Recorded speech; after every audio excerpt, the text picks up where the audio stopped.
Assalamualaikum, selamat malam dan salam sejahtera sahabat klinik 2 Ibu dimanapun berada. Pada kesempatan malam ini saya memakai baju yang sedikit berbeda ya dari baju kebesaran saya. Biasanya kan saya selalu memakai baju warna hijau ya, baju yang biasanya dipakai untuk ke rumah sakit atau ke ruang operasi ya. Nah ini pada saat ini saya memakai sweater, ada tulisannya Kebun Indra Tarigan. Nah Kebun Indra Tarigan ini sebenarnya channel YouTube saya juga. Jadi selain saya berprofesi sebagai seorang dokter, saya juga menyukai atau hobi berkebun. Nah, saya membuat channel yang tentang isinya berkebun, dan syukurnya malah subscribernya jauh lebih banyak dibandingkan channel yang Dr. Indra Tarigan. Jadi karena saya memang tidak berniat untuk mengambil uang ya atau mendapatkan penghasilan dari YouTube ini, karena niat saya dari awal memang murni ingin berbagi edukasi ataupun hal-hal yang bermanfaat saja. Maka uang yang saya dapatkan dari hasil YouTube-nya yang ditransfer ke rekening saya akan saya kembalikan rencananya ke para subscriber saya dalam bentuk giveaway barang-barang yang bisa bermanfaat. Salah satunya itu ada sweater ini. Nah, ada juga nanti topi mungkin ataupun tas atau apa sajalah. Saya pikir setiap bulan saya akan berusaha mengembalikan uang yang masuk ke rekening saya itu kembali kepada para penonton dan subscriber saya ya, baik channel Kebun Indra Tarigan maupun channel Dr. Indra Tarigan. Jadi para sahabat silahkan subscribe kalau belum subscribe, dan kalau nanti ada event saya akan buatkan video. Silahkan komen, tinggalkan nomor WhatsApp, mungkin di situ kita akan undi, kita akan langsung telepon kepada sahabat-sahabat yang beruntung akan mendapatkan souvenir yang saya pikir mudah-mudahan bermanfaat. Saya memang membuat sweaternya juga dengan bahan yang lumayan bagus karena saya ingin pakai juga sendiri gitu. Saya pikir itu aja.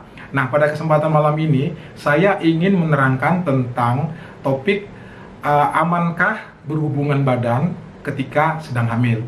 Nah, kalau aman, bagaimana anjurannya? Nah, saya pikir memang banyak sekali pertanyaan yang muncul, terutama pada pasangan-pasangan yang masih muda, yang masih hamil pertama sekali.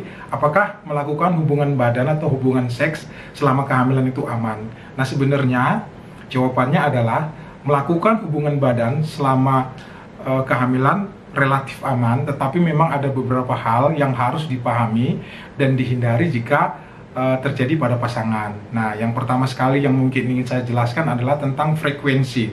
Nah, frekuensi berhubungan badan itu pada saat kehamilan biasanya kalau bisa jangan lebih dari 3 kali dalam seminggu. Nah, ini walaupun bukan satu aturan yang mengikat, tetapi saya pikir batasan ini dibuat untuk meminimalkan resiko terjadinya infeksi saluran kemih. Karena berhubungan badan yang terlalu sering ini juga memang sering menimbulkan resiko terjadinya infeksi saluran kemih atau infeksi saluran kencing ya, dimana biasanya gejalanya si wanita atau si ibu hamil akan sering seperti anyang-anyangan, rasanya pingin kencing bolak-balik, kencing sedikit agak terasa sakit gitu. Nah, ini tentu saja memang suatu kondisi yang tidak menguntungkan atau bahkan bisa berbahaya terhadap kehamilan jika tidak ditangani dengan baik, karena biasanya si pasien yang mengalami infeksi saluran kemih ini bisa berlanjut menjadi partus prematur atau persalinan yang prematur jika infeksinya menyebar ke jalan lahir maupun selaput ketuban. Itu yang pertama mungkin yang perlu diingat tentang frekuensi. Kemudian yang kedua adalah hal yang perlu kita ketahui selama kehamilan itu akan terjadi perubahan fisik dan hormon. Jadi ada masa-masa di mana wanita itu memang sebaiknya jangan melakukan hubungan badan atau relatif rawan jika melakukan hubungan badan, dan ada masa-masa di mana wanita itu relatif aman kalaupun dia melakukan hubungan badan. Nah, pada trimester pertama atau pada awal-awal kehamilan di mana terjadi perubahan fisik dan hormon yang menyebabkan seorang wanita hamil itu biasanya mengalami gangguan mual, muntah, badan lemes. Nah, pada saat awal-awal kehamilan ini biasanya ini akan mempengaruhi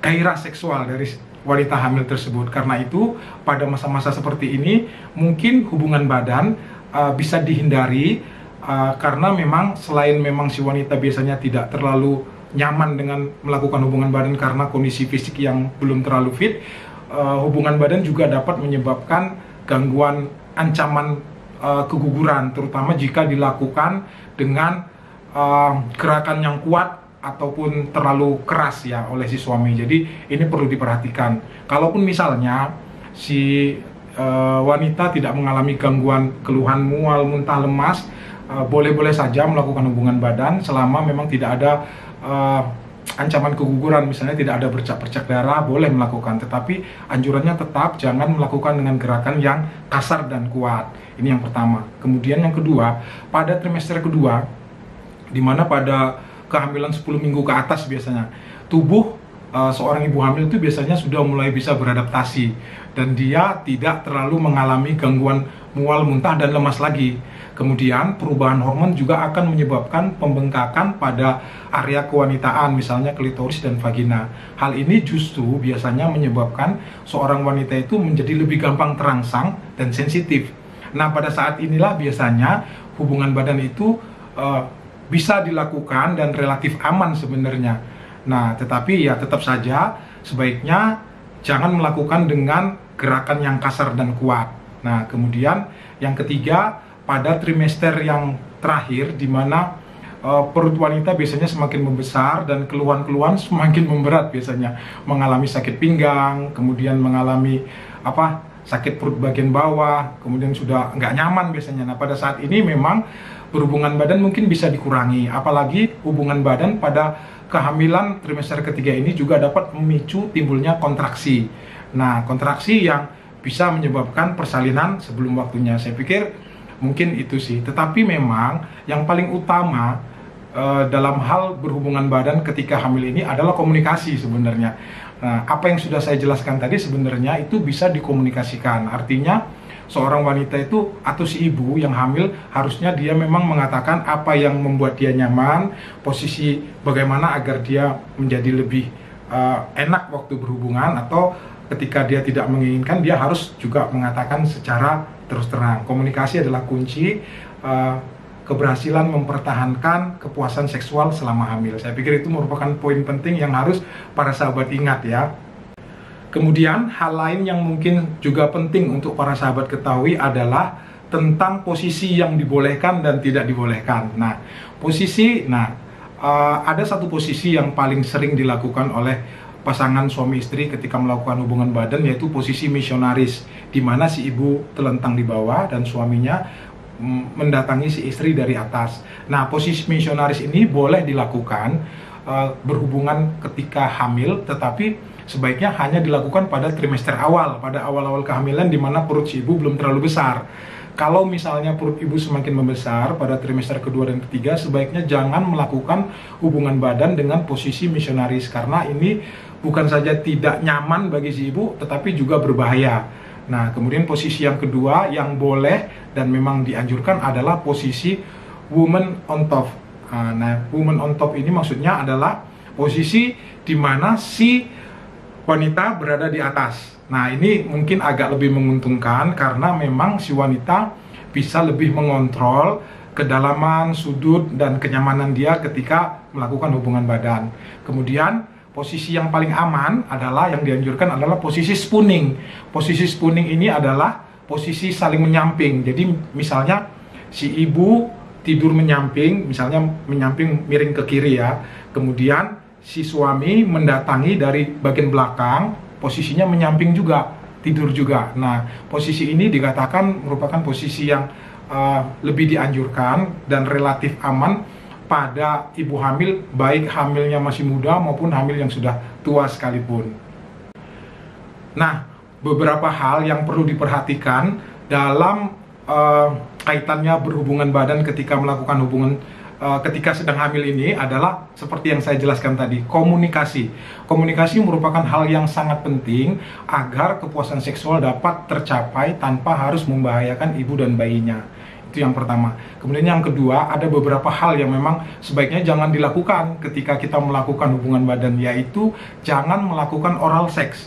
Nah, oral seks ini sangat berisiko pada ibu hamil karena dapat menyebabkan infeksi ya. Jadi pemindahan bakteri yang ada di bagian oral, bagian mulut, masuk ke bagian area genital, dan ini tentu saja berbahaya ya, dapat menyebabkan gangguan pada ibu. Kemudian salah satu lagi yang tidak boleh dilakukan adalah melakukan peniupan atau menghembus ke bagian alat kelamin ataupun organ reproduksi ibu yang sedang hamil. Ini bisa bukan saja berbahaya, bahkan bisa menyebabkan kematian jika ada udara yang masuk ke dalam pembuluh darah si ibu yang terbuka, dan ini dapat menyebabkan penyumbatan pembuluh darah. Jadi jangan sampai melakukan hal tersebut ya para sahabat.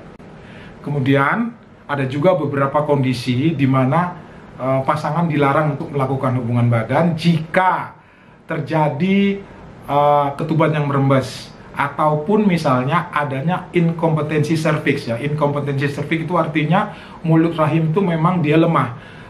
Si ibu kalau hamil dia selalu mengalami keguguran atau persalinan sebelum waktunya. Nah, ini biasanya disebut dengan inkompetensi serviks. Jadi kalau ada riwayat seperti ini, jangan melakukan hubungan badan sebenarnya.